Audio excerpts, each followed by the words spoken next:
about ROI in social media. And I'm just turning on my screen share here, so if you're not seeing anything, go ahead and let us know in kind of the question answer section, and we'll keep an eye out for that and get those issues figured out for you. But thank you again for coming in. The goal today is really to talk about how to make social media an ROI positive channel for B2B marketers. I know that this is a sticking point for a lot of us. In B2B marketing organizations, the name of the game is ROI. We know that we've got to tie things back to revenue, and you know, it's tough to just justify things through brand awareness, branding, and community engagement alone. So today we're really going to be talking about how do we get that ROI out of social. And this is the graphic that really sticks out in my mind, and I'm sure this is very familiar for many of you, is what is the ROI of social media efforts? And when most of us think about this, 70% of us, we just can't quantify it. We just don't know how we can actually tie social back to revenue. And what that means is that social normally gets regulated to being a, let's call it kind of community engagement, brand awareness channel. And we justify it as a little bit of a cost center, right? It plays a PR role. You know, we need to keep the lights on. Our competition is there. But we still have this challenge that we're not able to really quantify social media efforts. So let's talk a little bit about agenda. We've got a lot to cover here, and we'll try to make it through everything. If you do have questions, go ahead and put them into the question kind of piece here on the webinar, and what we'll do is we'll kind of address those as they come. But in terms of an agenda, the place that we're going to start is really kind of just thinking about what's the problem here, right? What's keeping social media from really becoming an ROI positive channel at the end of the day? And as we kind of walk through the problem space, we'll start to think about what's the mindset shift that needs to happen here before we can even start to see ROI on social. From there, we'll talk a little bit about social media and how it relates to the funnel. I think many of us kind of look at social media as a top of funnel activity, but where ROI comes into play is looking at things all the way through the funnel, and so we'll spend a little time on thinking about the full funnel. Finally, we'll start to get into some of the actionable pieces, right? What are those simple steps that you can take to make social media an ROI positive channel? We'll then dive into what's the measurement strategies here so that we can actually get some numbers down on paper. We can take that to your management, and we can actually show that social is ROI positive. And finally, if we have time, we'll do a quick demo of Socito to show you some of these concepts in action. We may not have time to get there. I want to prioritize getting your questions answered along the way. And so if we're not able to pop into a demo, that's always something that you can find on our website, and we can have folks, you know, kind of reach out to get you on a personalized demo if there's interest in thinking about how you can actually start to automate some of these concepts. So let's start with, you know, kind of the first problem area. What's really keeping social media from becoming ROI positive? And we talked a little bit about this in the beginning, but most of us are looking at social media as really playing a role in generating brand awareness, right? It's top of funnel. It's there for engagement and growing a following and getting a PR message out there. It's a place that we have to have a presence because our competitors are on social. But what about demand generation? Why aren't we thinking about social from a demand generation perspective? And a lot of this really comes from the fact that social media marketing really started in a B2C space. And we see this across the board. In almost any technology trend, B2C companies are normally the first adopters. Now, the challenge with social media marketing is that B2C companies really care about brand, right? It's about television advertising, it's about building a brand, and we don't necessarily in B2C marketing need to tie things back completely to ROI the way that we do in B2B marketing. And so we need to change that mindset and start to look at social media marketing a little bit differently in a B2B context. The other assumption that we often see with folks is that they're looking at social media just as an isolated channel. So when we think about the B2B marketing mix, you'll commonly see pay-per-click as a channel, search as a channel, maybe content syndication as a channel, events as a channel, email as a channel, and then social is kind of another channel. And all of these are looked at in silos. Now the thing about social is that it's ubiquitous. And to really get true ROI out of social, you've got to think about how social is actually impacting all of those other channels in your marketing mix to continue to show ROI through social media marketing. And then we saw this in the initial kind of graph, right, that 70% of B2B marketers are not able to quantify their ROI. And a lot of that comes from data visibility challenges. Really thinking about this lack of integration between the social media management platforms, your typical kind of Hootsuite, Sprout Social, Sprinkler platforms of the world where you're able to publish out content and do response management, and the marketing automation system, the Marketos, the HubSpots, the Pardots of the world that are really the system of record in a demand generation organization. So the social media systems were built for B2C marketers. They're really there to get your message out and handle responses as they come in. But there's such a huge gap left in between the social media management systems and the marketing automation systems that if you're not thinking about filling that gap, it's going to be very tough to really kind of track the data all the way from the social touch back down to revenue and to ROI. So let's talk a little bit about who's involved in social media marketing at B2B companies. We normally find that there's somebody who's handling social media. Now, in many times in B2B, it's not a full-time person. Maybe it's kind of a part-time piece of a content marketer's job, or maybe you're outsourcing it to an agency, or maybe there is a full-time social media manager. And their job is really to focus on engagement, right? What are the conversations that we're having with our customers and our audience on social? What's the content that we're pushing out through our broadcast approach? And what are some of the things that we're seeing in terms of activities and top-level engagement? Are we growing followers? Are we getting shares? And that's really kind of informing what content goes out. Again, a lot of this is built from really a B2C perspective on social media marketing, which is all about just getting a message out to a broad audience in order to build community and brand.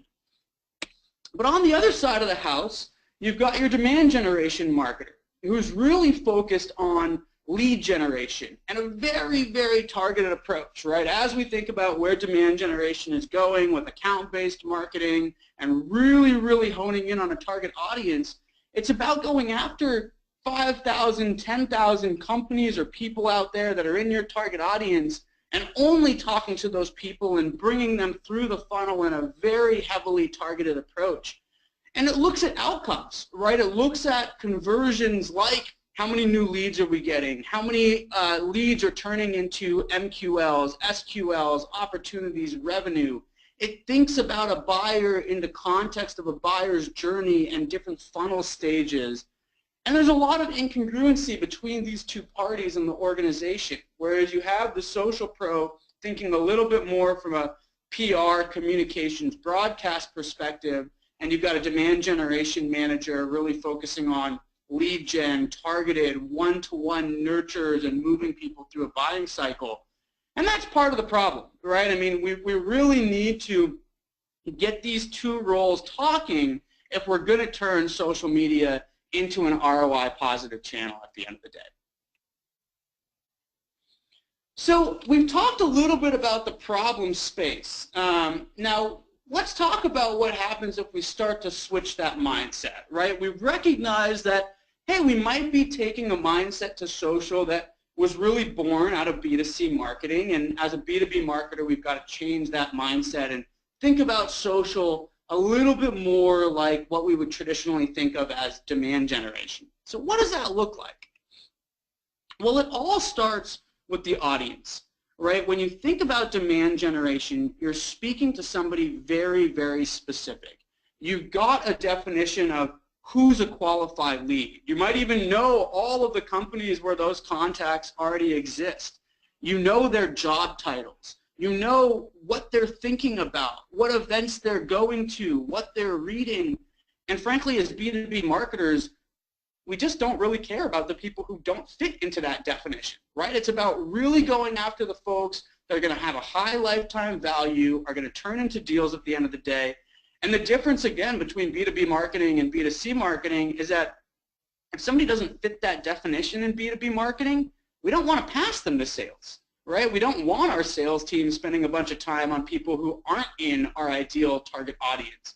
So for a social media marketer, somebody who's handling social at a B2B company, you've got to start here. Are you talking to the right people? Are the folks that you're interacting with and engaging with on social, are they in the buyer personas that you've developed as a demand generation and a marketing organization? And frankly, we should be thinking about it from the perspective of every single person that we interact with on social, every single piece of content that goes out, is this somebody that at the end of the day we would want to pass to sales, or at least could be somebody that we pass to sales as they continue to get nurtured over time? So the one question tends to come up, right? We're B2B. Are our customers even on social media, right? I mean, I think that we start to switch this mindset, and let's hypothetically say that we're a large technology company. We're selling to CIOs at very large companies, maybe IT administrators at these companies as well. Are they on social? Can we find them on social? If we don't want to talk to anybody else, is it even worth being on social? Well, the answer here is that everybody is on social, right? We now know that social media is ubiquitous. And it could be that your customers are on Facebook and they're really chatting with their family and their friends. It could be that they're on Twitter talking about the topics that are on their mind right now. What are they reading? What events they're going to? They're probably on LinkedIn with a professional profile and helping themselves kind of advance through their careers and connect with folks in their network. They're there. And really the question that we as B2B marketers have to answer is, how do we find them? Because in B2C marketing, it doesn't really matter, right? If I'm Nike or I'm Tide, hey, listen, I'm talking to a very, very broad audience. But with B2B, if we come back to that notion of, I know what a qualified lead is, and I only want to talk to people that look like that, then really the challenge becomes, how do we find them, right? We know that they're there, but how do we actually find them? We've got to answer that question if we're really going to be talking about ROI. So, how do we find these people? Well, before we go down the route of how do we find these folks on social media, let's just go back to our demand generation thinking here and think about how do we find our target market in general. So in demand generation organizations, again, we've typically kind of built out a buyer persona, but what we've also started to do is think about how do we actually find these people? What channels do we reach them through? So again, going back to kind of, your typical demand generation mix, events play a big role in that. So what are the events that your audience, your target audience, is visiting on a yearly basis, on a monthly basis? What are the influencers that those people are following, reading, or paying attention to? What are the keywords that in your demand generation organization you're really optimizing so that you show up on the first page in Google, or maybe you're buying a keyword in pay-per-click? And once you start to think through that, now we can translate it back to social media. And in social media, one of the key differences between social and traditional lead generation is that you get these real-time updates. So traditionally, a lead list has normally been a row on an Excel spreadsheet. It's been a job title, a company, a location, and that's it, some static biographical information. But what's changed with social is that we're all publishing real-time information about what we're interested in today, what events we're going to, and what we're reading. So as you think about finding your target audience on social, Just like with traditional lead generation, we want to think about what's their bio, right? What's their static information like job titles and locations and company sizes. But we also want to think about what are they doing in real time. And those real-time indicators should map back directly to what we just talked about related to demand generation. So what are the events that you're sponsoring? Let's pull out those hashtags and search for target audience based on those hashtags. Who are the influencers that you're trying to knock on their door and do a guest post with, or maybe you're doing some content syndication with? We should be looking for everybody who's following those people and engaging with those people and defining that as the target audience that we actually want to be going after on social media. What about the people who are using your SEO keywords on social? Those are other folks that are really going to be in your target audience. And then, of course, on the biographical side, it's the same definitions that are already in your buyer personas. What are their job titles, their company sizes, their locations? And that's going to really help us understand who should we be talking to on social media, who should we be engaging with, and what content should we be publishing. So let's just look at what that actually looks like in action, right? We talked about biographical versus conversational.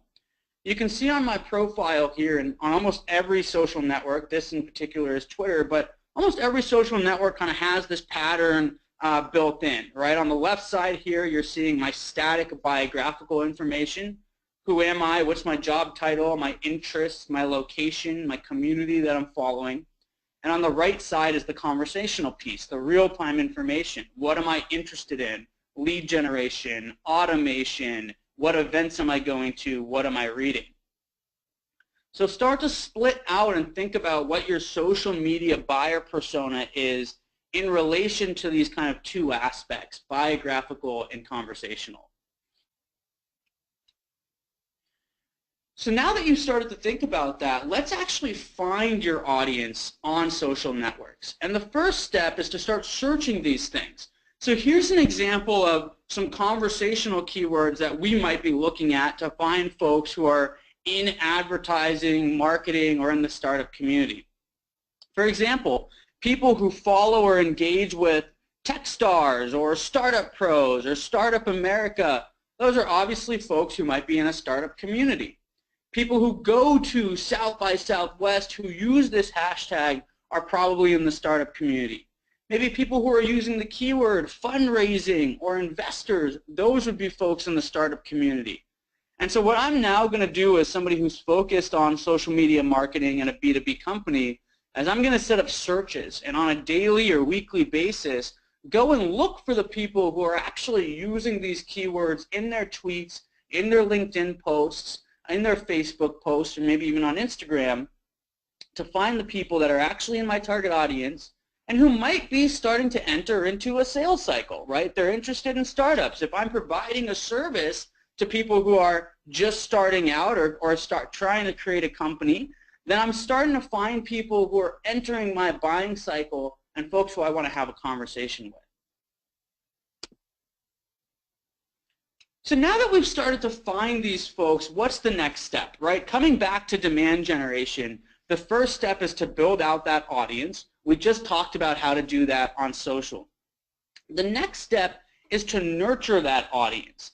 Take them through a sequence of events and touches that brings them through the different buying stages. And in order to show ROI on social, as social media marketers, we have to follow the same kind of conceptual strategy. So we've found an audience, now let's start to nurture them. And on social, this is actually relatively easy because unlike email, which is where most of the demand generation marketers are playing, social actually builds in multiple engagement types that we can leverage. So we start to think of this as a light touch, medium touch, heavy touch progression. As a light touch, we actually let the social networks do the job for us. We do something very, very light, like following a prospect or a lead or somebody who's in your target audience. We might like one of their posts. We might retweet them. It might be something as light as just looking at their profile on LinkedIn and having that show up in the people who viewed their profile so that we're on their radar. And again, the cool thing about these social networks, unlike email, is that it's sending the notification directly to our prospect on their phone, almost like a text message, on email, and on the social network as a little notification as well. So you're actually getting a very high visibility of the right people seeing you at the right time just by going through these light touches and doing those on a daily, weekly basis. Now, this is just to get somebody on your radar, right? Just like in demand generation, that could be putting your brand out there or a very kind of top of funnel piece of content into a search engine so that people at least know who you are. And as they engage with that content in demand gen marketing, we now know that we've captured attention with somebody, and we want to bring them to that next stage of being engaged.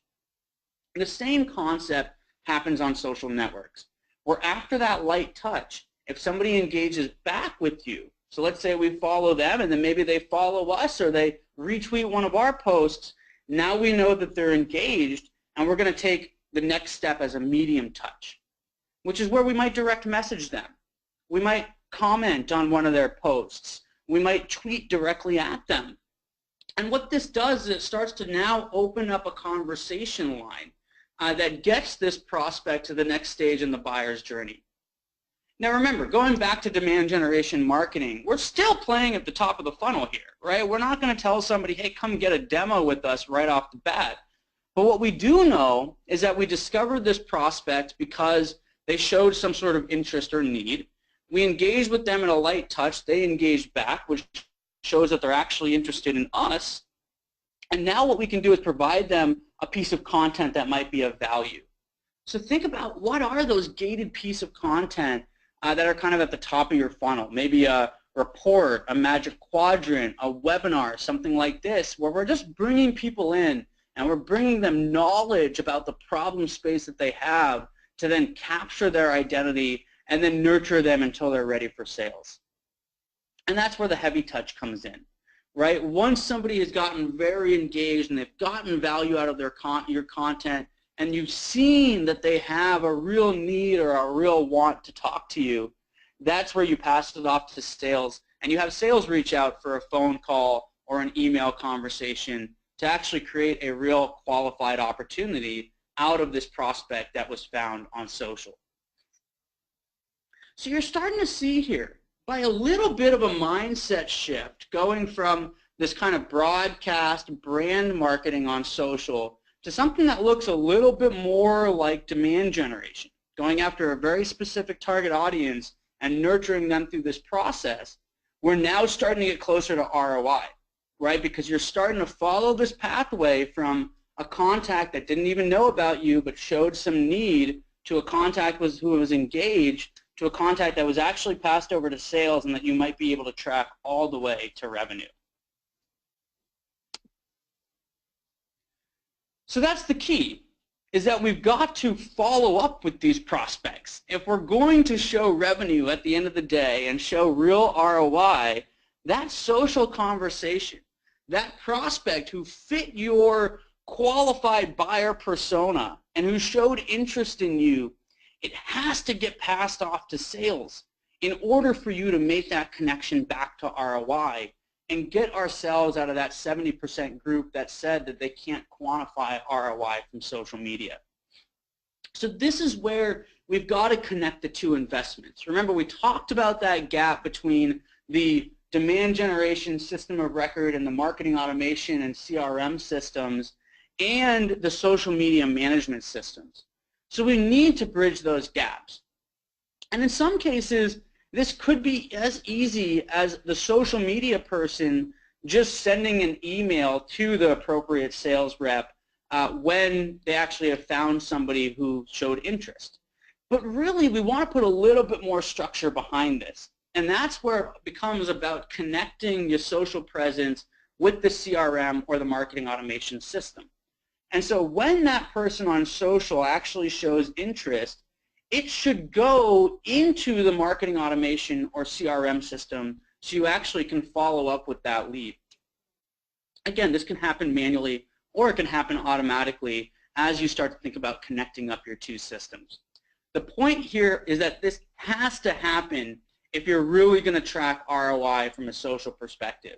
And even if it's as easy as sending a CSV, an Excel file, an email over to your sales team, you've got to bridge this gap. And I think in many marketing organizations today, we're just not thinking about social from this perspective where, hey, how do we actually get the lead or the contact from social over to sales so that we can close revenue and show ROI?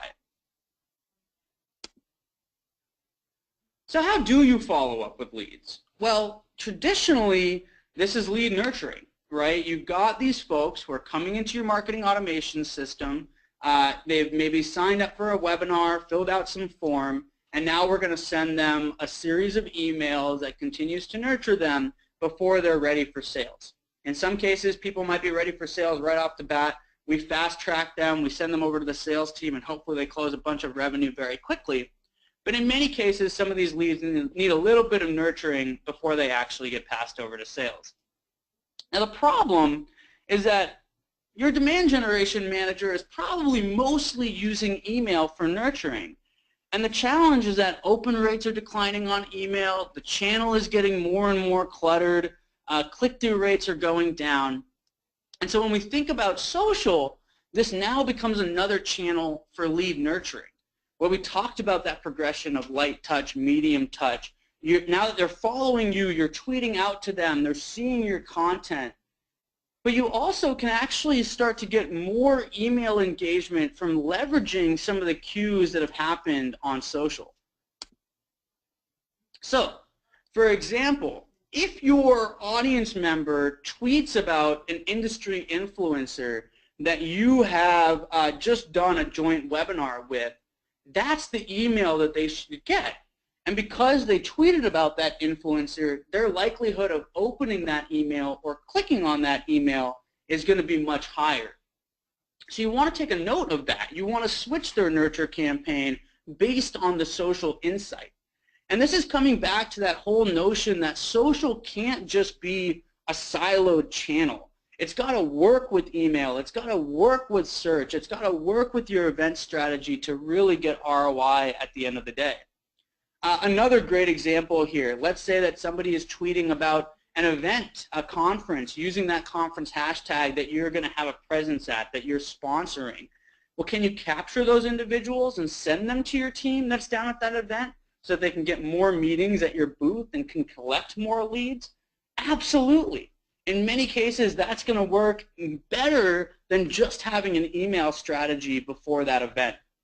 So continue to think about this concept of nurture through multi-channels within your social media strategy in order to get more and more positive ROI out of your B2B social strategy.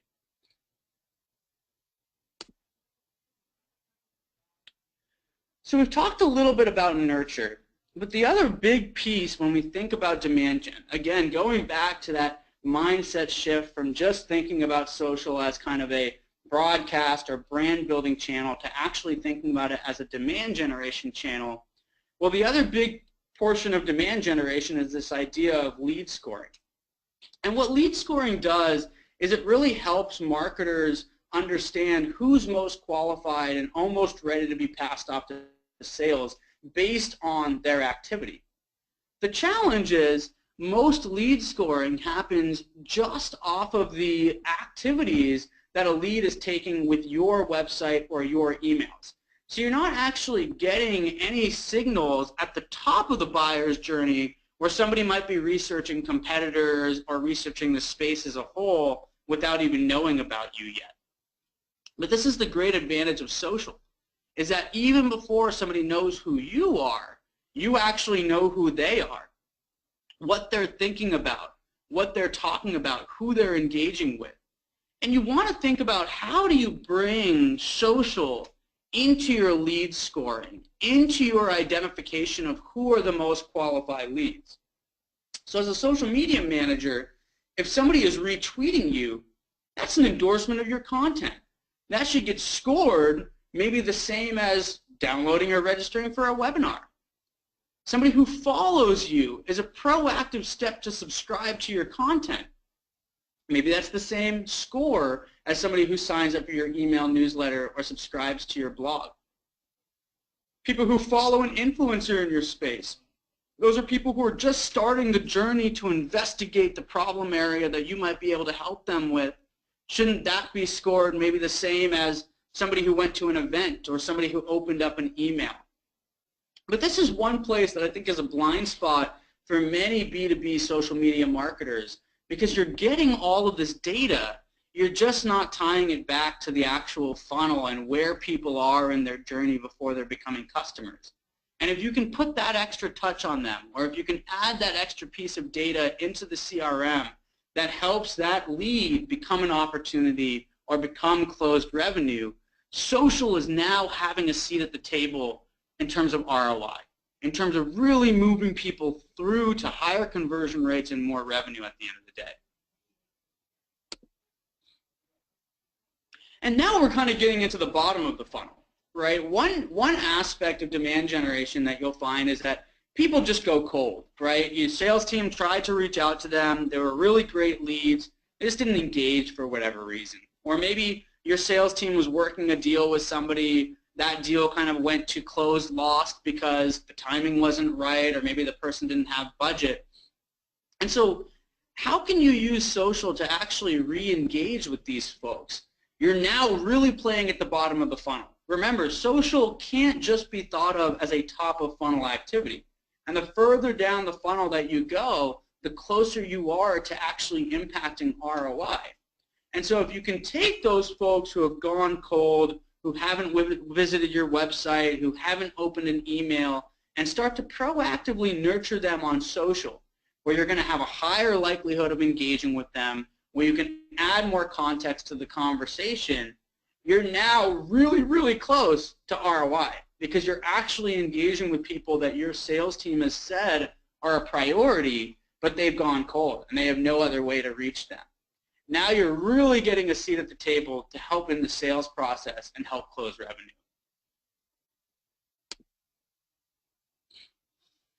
And then we talked a little bit about how do you take social and really kind of meld it within your other channels and other activities. One thing that B2B marketers find a lot of ROI on is events. Going and sponsoring events, speaking at events, having an in-person presence at events, because the audience is so tight and you're able to have such a deep engagement with them to actually move them through your funnel.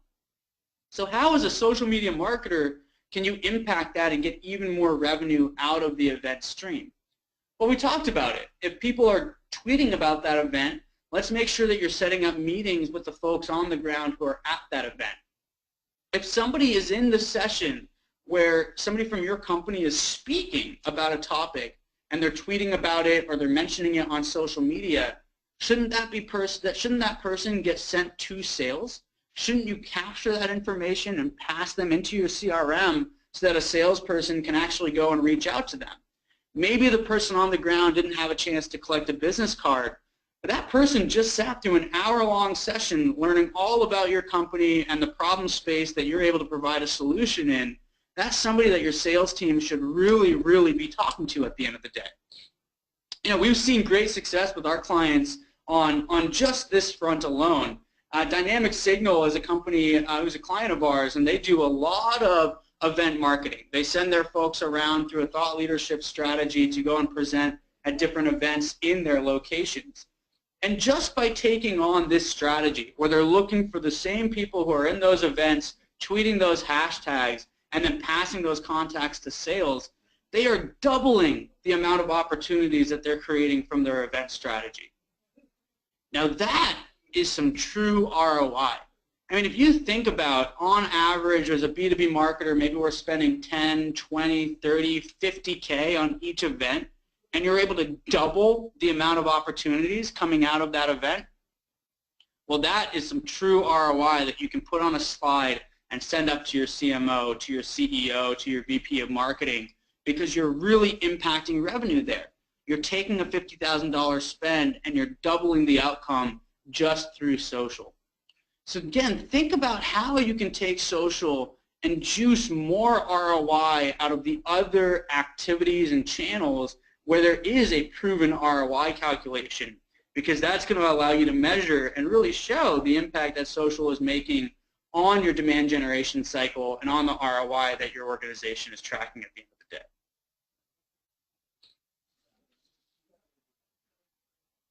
So we talked a little bit about how we need to think about social throughout the full funnel, right? We can't just think of it as something that's kind of playing at the top of the funnel, generating awareness, and then hopefully people kind of make it in and kind of move through. And we've talked about, some of these activities that we can do in terms of re-engaging with people at the bottom of our funnel, in terms of connecting awareness as a contact into the CRM or the marketing automation system. But let's kind of go through each stage of the funnel and really talk about how social can impact it.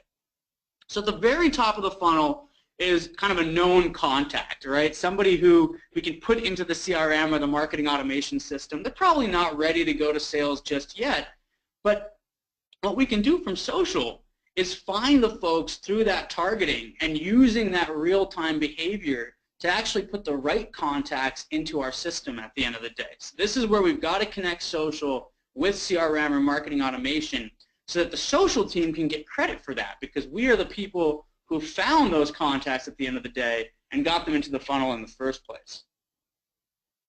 Now, once you've got a contact in your system, normally the next stage is to get them into some sort of engaged or active interest state. And this is where, again, finding those qualified leads based on those activities gives you a way to actually engage with them through that kind of nurture process that we talked about, the light, medium, and heavy touch. So you can actually take these folks from cold contacts who might be researching or talking about your space to folks who are actively engaged with you. Maybe they followed you, maybe they went to a piece of content, but now we're starting to move them through that buyer cycle, right? We went from somebody who just kind of knows about the space and is doing some active research to now somebody who knows about us and is actually engaged with our brand and our company. And then we need to get them to a marketing qualified lead, right? Somebody who's taken enough action that they would actually get passed over to the sales team. And this is where you're able to send them pieces of content, a gated piece of content that is actually going to get them qualified enough to go over to sales. So in many cases, this is an ebook, a white paper, a webinar. But the great thing about social is that as you send these direct messages to people who've shown that interest in you, they're going to really thank you for that valuable content, and they're then going to get even more qualified before being passed off to sales. So I'll give you a little bit of an example. So on email, we normally see about 1 or 2% average click-through rates on emails that are going out from the marketing automation system. On social, when you're direct messaging folks who have followed you, they've shown that interest, they tweeted about something relevant in your industry, and you're now providing them with a valuable piece of content, we see averages of 10 to 20% click-through rates. So you're getting a 10x lift on engagement by leveraging the social channel to move these folks through your funnel and actually get them interested and ready for sales at the end of the day. And then finally, once they're past to sales, this is where you can actually help speed up the sales process, right? As that lead is tweeting about certain things, if you can provide that information to your sales rep, they're going to be able to have a better conversation. They're going to be able to increase their connect rates. You're able to lead score them and send the right people to sales. All of that is going to help your sales team get even more efficiency, accelerate the sales process, and actually increase conversion rates at the bottom of the funnel, where traditionally we haven't really thought about social playing, but where you can have a very big impact and have a very close tie back to revenue and ROI at the end of the day. So let's talk a little bit about what are the steps to actually make social media an ROI positive channel. Well, the first step is make a plan, right? We've got to think about, again, who's that target audience, what social networks are we going to be on, and where are we going to find these folks, and then, exactly how we're going to engage with them through our existing demand generation strategy. So for example, are we going to use social in conjunction with our event strategy? Are we going to tie social back to our marketing automation system? Are we going to use social to link people to our gated content? Are you going to use it for social lead scoring? start to think about what's the right starting point for you, right? Let's not take all of this on at once, but start with a plan that's going to take you from where you are today, maybe just kind of broadcasting some tweets or some posts out, to actually thinking about what are the connection points back to ROI. And once you've thought about that plan, the next step is to define KPIs. And this is where you really want to just think about, like, what are the existing KPIs in your marketing organization that leadership and executives look at from an ROI perspective. So in many B2B marketing organizations, that's an MQL. It's a marketing qualified lead. It's somebody who fits the qualification definition and has showed enough interest to get ready to pass off to sales. So that might be the KPI for social, is how many MQLs are you actually creating at the end of the day. It could be clicks, or it could be engagement. It could be tying things all the way back down to revenue. But whatever that KPI is and for your organization, start to look at that from a social perspective and define what your social goals are going to be around that KPI, because without it, you're not going to be able to track ROI. So step 3, you now want to think about adopting technology. Again, ROI is tracked through technology, right? It's normally happening in your CRM or marketing automation system. And so you want to find ways that you can start to connect social into those marketing automation systems at the end of the day, so that you can get credit for the ROI that you're creating as somebody who's managing the social presence.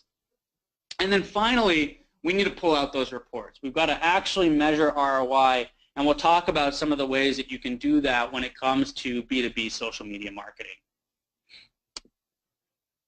So, step 1, come up with that initial use case. Again, we're going to define the criteria for the target audience.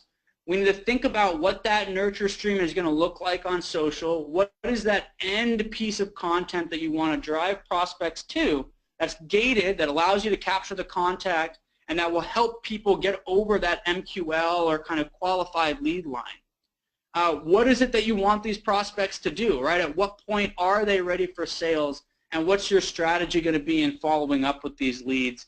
Come up with that plan, start to think about it for your target audience and your demand generation cycle.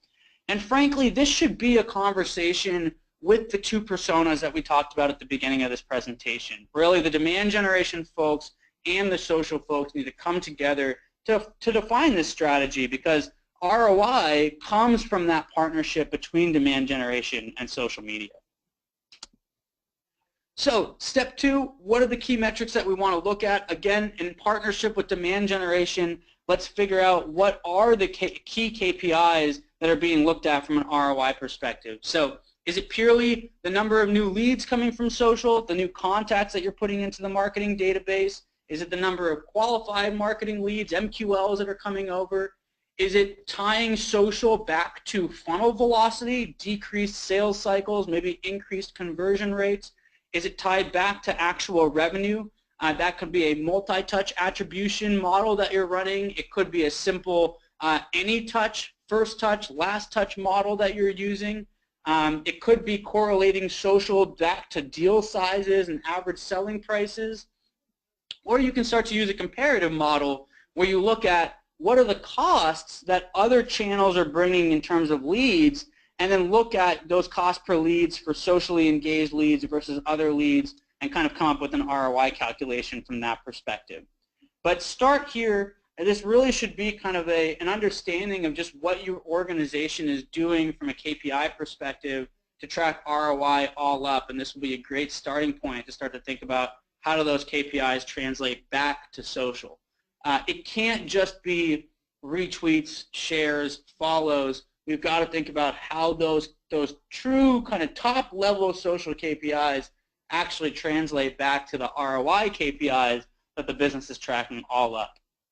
You know, really the thought process here is like, what's going to get me into the boardroom at the end of the day, right? What does the board care about? What does the CEO care about? What are the KPIs and metrics landing on their plate? Well, that's where you want to start to think about how we can have an impact there from a social perspective. All right, from there we want to think about adopting for technology. And this is where you can start to think about technology on a couple different kind of variations. This is where Socito plays. We kind of help with a lot of these pieces, but some of your existing systems may help here as well, or maybe you kind of do it manually to begin with. So the first thing that we talked about is targeting. What technologies can you use to actually run those searches that we talked about? Is it somebody from your team going to Twitter directly and running these searches manually on a daily or weekly basis? Is it setting up a queue in something like Hootsuite or Sprout Social to always be running those searches? Or is it something a little bit more advanced to actually triangulate exactly who that target audience is at the end of the day? From there, what's that engagement workflow? What technology are you using to enable that? So again, are you manually going to the social networks, doing the light touches, the medium touches? Are you doing that manually through your social media management systems? Or are you using systems to actually automate that workflow, similar to something like Socito might do? The other thing that we think about a lot in demand generation is this notion of A/B testing and conversion rate optimization. That's super hard to do on social, right? Because when you post something, it could be the time of the day that gets you more clicks or shares. It could be, the people who are following you that month versus the next month. But if you actually think about A/B testing through the direct messages and the one-to-one nurtures that you're doing, you can constantly get better, right? So what are the systems that are going to help you to actually do that testing? What are the systems that will help you integrate into your marketing automation and CRM systems, right? So when that person follows you, who should be a qualified lead, is a new lead record actually being created in marketing automation or CRM? Is that something that you're doing manually? Are there integrations between your social media systems and your marketing automation systems? That's going to connect what's going on social back to ROI at the end of the day. And then where are you generating those reports? Is that in a BI intelligence tool like a Domo or a Tableau? Is that coming out of your social media system, out of your marketing automation system, or out of a social media demand generation system similar to Socito? And then finally, we want to measure ROI. Now there's a couple different approaches here that we'll talk about because again, this is obviously the meat of the presentation, right? We've got to take these numbers back to our executives and our leadership teams to show that social is an ROI positive channel and get out of that 70% that's not able to measure social media ROI today. So the first and the most simple approach is what we call the comparative cost approach. So it's just looking at what would you have paid for the actions that you're driving out of social through your other channels. So there's normally, values that are kind of already associated, right? Your marketing team might know that there's a certain cost per lead target or a cost per click target or a cost per contact target, a cost per registration target, and you can actually then look at how much is being generated from social, what's the associated value, and then put that on top of what you're paying to actually generate those different engagements and conversions. So you'll see here an example. Relevant followers that were generated. If these people are actually in your buying persona and are qualified leads, then what's the value there? Is it maybe 50 cents per follow? What would you be paying for social advertising to be generating this audience? And you can start to calculate the value. Clicks to your content. Many times we're already doing pay-per-click programs. There's kind of an average there through the other channels that you're using. What is that average value? In this case, $2.50 is what we pay for a click on AdWords. And so if we're generating a click from social, we know that the value there, again, if it's going to the same content and from just as qualified of a target audience, that value is going to be $2.50. How about registrations? People who actually fill out a form at the end of the day. Many folks are doing cost per lead programs, or they're getting this out of their pay-per-click programs. What's that average value per lead? Industry averages are normally around $50 per lead, sometimes as much as $100 per lead. But you can start to look at what are the registrations and the leads that you're driving from social and start to associate a value there. And then same thing with contacts, right? Going and buying contacts and lists is an established industry. Your organization might be doing it today, and there's a value that people are paying per each of those leads. Well, if you can export those contacts out of social, you can create new contacts out of social, Each of those should have a value, and you should be able to calculate what's the value being generated on social versus the cost. So in this case, total value being generated about $12,000. The cost, $4,000. That's an ROI of 191%. We can now take that back to our management, to our executives, and show what's the true ROI of social, and maybe help to get a little bit more budget to start to scale out these programs. Now, the more advanced approach is actually tying social back to revenue contribution. And this is where you've got to find some way to connect social back to that marketing automation or CRM system so you can track those leads all the way down to closed revenue and to opportunities. So the simplest way to do this is when a lead was found on social or a contact was created from social, first we put that into the CRM and the marketing automation system. We wait for a few sales cycles to go by, and then we attribute back the actual end revenue to the social channel. The other way to do this is through multi-touch weighted attribution, where your system, your marketing automation or CRM system, will actually weight all of the different touches that happen. And so even if social was just one touch out of many different touches between email, between webinars, between content syndication, between the sales team, social can get credit for the exact amount of revenue that was actually influenced at the end of the day. And then you calculate the ROI by looking at how much revenue was associated to social minus the cost. You put that over the cost, and that becomes your percentage ROI coming directly out of social. Now, if we can get to this state, it does take some advanced technology, and we've got to get things integrated. But if you can get to this state, then there's no question about exactly how much revenue your social presence is driving. And now you can actually put social on the slide that says, hey, we generated X amount of revenue, just like with your pay-per-click programs, your event programs, your content syndication program. This is kind of nirvana here, right? It's not going to happen overnight, but if you can work towards this state, you're really going to have perfect clarity on how your social investments are paying off at the end of the day. And then, of course, you can kind of compare this to other things like average revenue per customer coming from the channel, what's the conversion rates from MQL to customer, and once you have this data into your CRM or marketing automation systems, you can start to slice and dice it in different ways to show ROI depending on what the priorities of the business really are.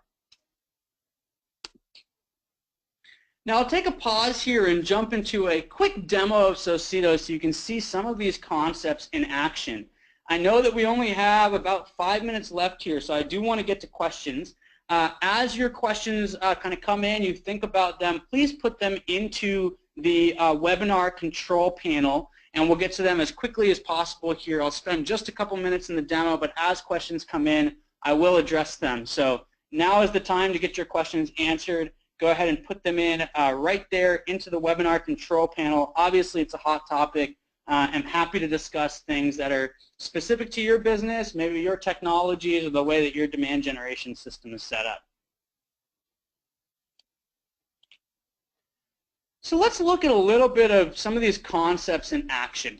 This is what Socito looks like, and you're actually looking at a campaign of one of our campaigns that we're running to kind of reach a marketing technology audience. And what you're seeing here is the prospect search set up directly to what we were talking about at the beginning of this presentation around targeting. So the conversational versus the bio. And you'll see that we're tracking a whole bunch of conversational keywords that are directly related to the other activities that we're doing within demand generation. So everybody following or retweeting the Chief Marketing Technology Officer, we want to know about. Anybody who's using keywords like marketing automation, hashtag marketing automation, we want to find those people and know about those leads. We want to look at folks who might be using platforms like Eloqua or Adobe Marketing Cloud. We'll pick those folks up by running searches like this on Twitter. But then we also want to look at that biographical perspective, right? So actually looking at how do people describe themselves? Do they describe themselves as a CMO, as a demand generation marketer? And this is where actually combining Twitter profiles to LinkedIn profiles are helpful. Socito does that automatically, and so even if somebody doesn't necessarily describe themselves as a chief marketing officer in their Twitter profile, we're still able to pick up that data and surface that prospect at the end of the day. Now you'll see here the prospects are coming up. We've found folks who kind of fit that definition, and then we're putting them into this automatic nurture to kind of warm them up and get them into our sales funnel itself.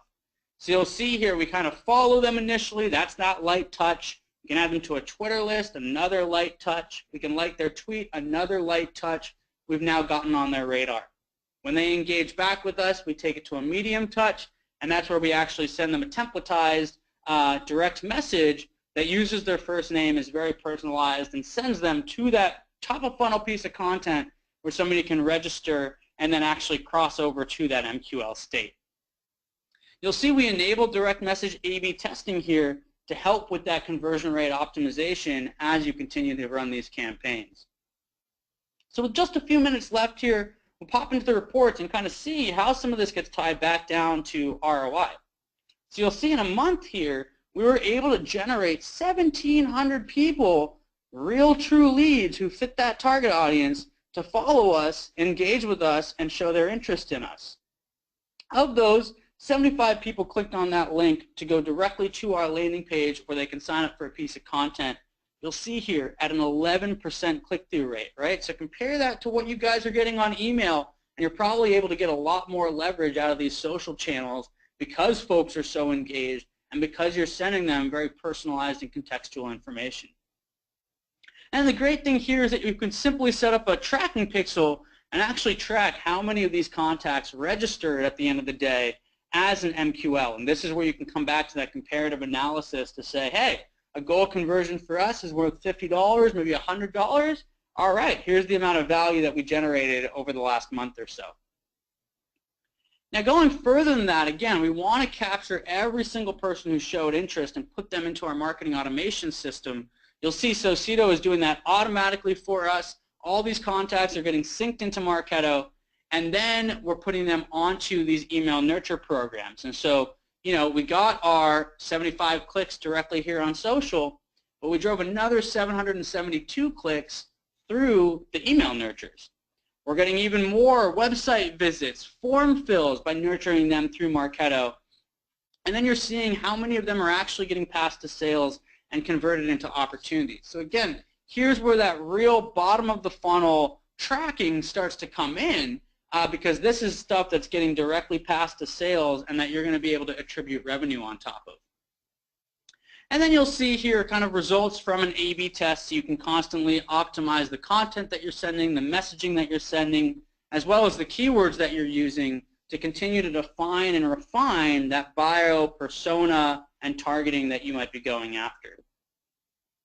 So it's a very short demo of Socito. You know, we'd be happy to kind of send you more information, and you can see more information on our website.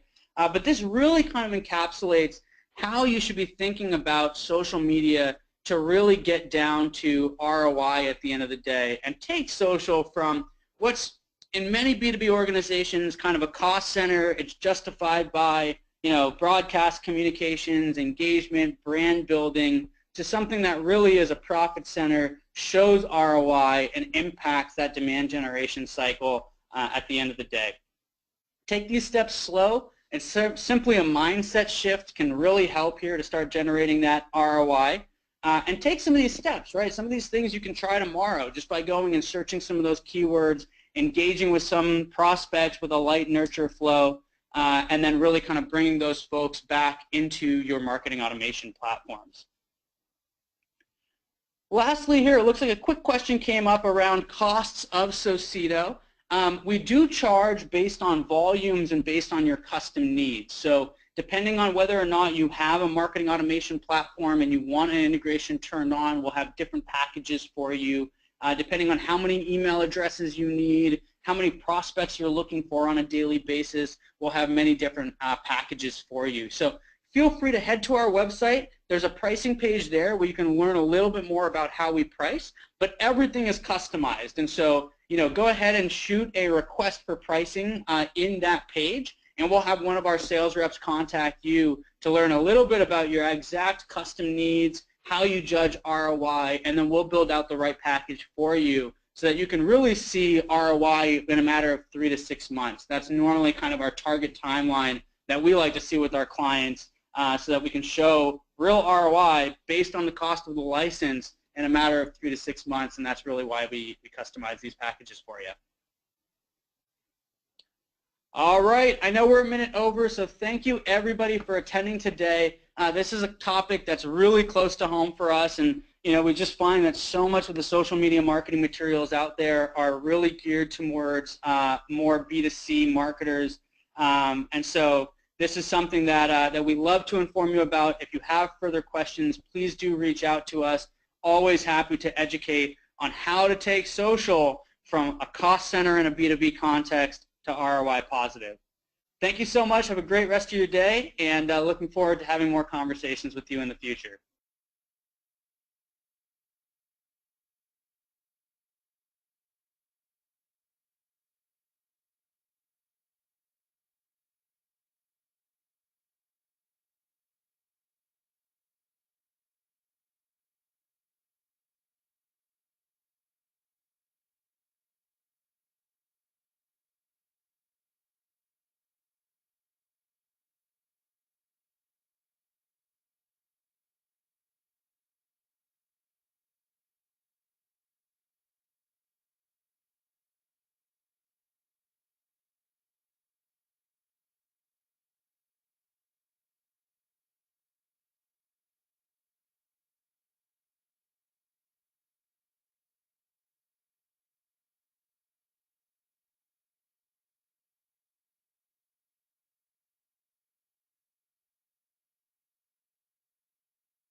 It's a place that we have to have a presence because our competitors are on social.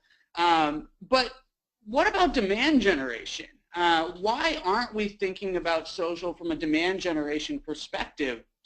And a lot of this really comes from the fact that social media marketing really started in a B2C space.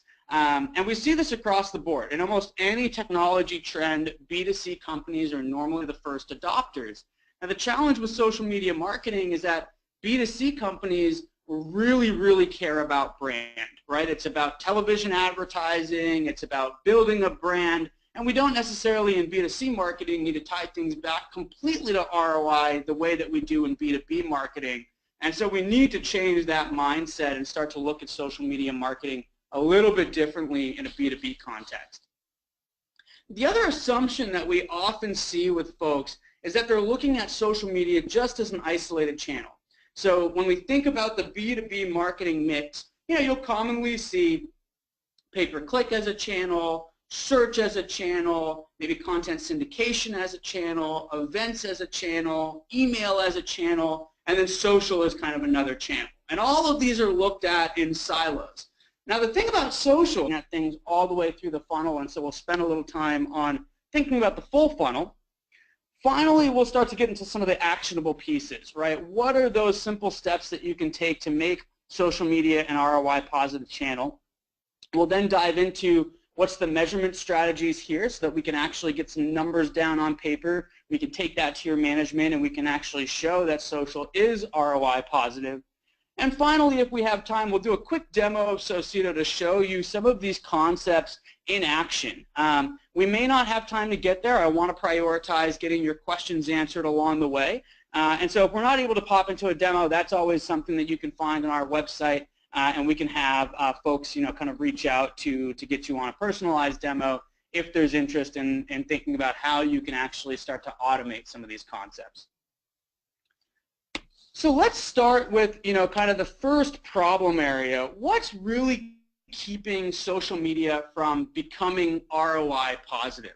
And we talked a little bit about this in the beginning, but most of us are looking at social media as really playing a role in generating brand awareness, right? It's top of funnel. It's there for engagement and growing a following and getting a PR message out there.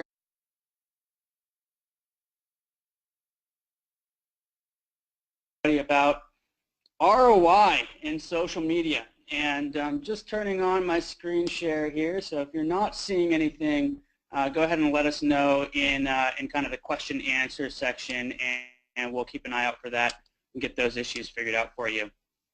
But thank you again for coming in. The goal today is really to talk about how to make social media an ROI positive channel for B2B marketers. I know that this is a sticking point for a lot of us. In B2B marketing organizations, the name of the game is ROI. We know that we've got to tie things back to revenue, and you know, it's tough to just justify things through brand awareness, branding, and community engagement alone. So today we're really going to be talking about how do we get that ROI out of social.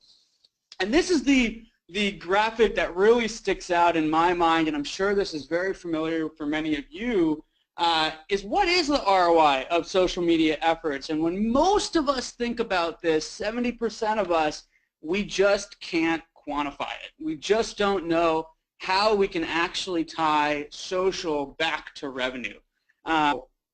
Is that it's ubiquitous. And to really get true ROI out of social, you've got to think about how social is actually impacting all of those other channels in your marketing mix to continue to show ROI through social media marketing. And then we saw this in the initial kind of graph, right? That 70% of B2B marketers are not able to quantify their ROI. And a lot of that comes from data visibility challenges. Really thinking about this lack of integration between the social media management platforms, your typical kind of Hootsuite, Sprout Social, Sprinkler platforms of the world where you're able to publish out content and do response management, and the marketing automation system, the Marketos, the HubSpots, the Pardots of the world that are really the system of record in a demand generation organization. So the social media systems were built for B2C marketers. They're really there to get your message out and handle responses as they come in. But there's such a huge gap left in between the social media management systems and the marketing automation systems that if you're not thinking about filling that gap, it's going to be very tough to really kind of track the data all the way from the social touch back down to revenue and to ROI. And what that means is that social normally gets regulated to being a let's call it kind of community engagement, brand awareness channel. And we justify it as a little bit of a cost center, right? It plays a PR role. You know, we need to keep the lights on. Our competition is there. But we still have this challenge that we're not able to really quantify social media efforts. So let's talk a little bit about agenda. We've got a lot to cover here, and we'll try to make it through everything. If you do have questions, go ahead and put them into the question kind of piece here on the webinar, and what we'll do is we'll kind of address those as they come.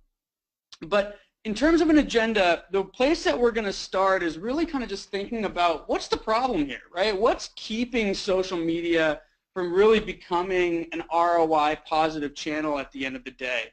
And as we kind of walk through the problem space, we'll start to think about what's the mindset shift that needs to happen here before we can even start to see ROI on social. From there, we'll talk a little bit about social media and how it relates to the funnel. I think many of us kind of look at social media as a top of funnel activity, but where ROI comes into play is looking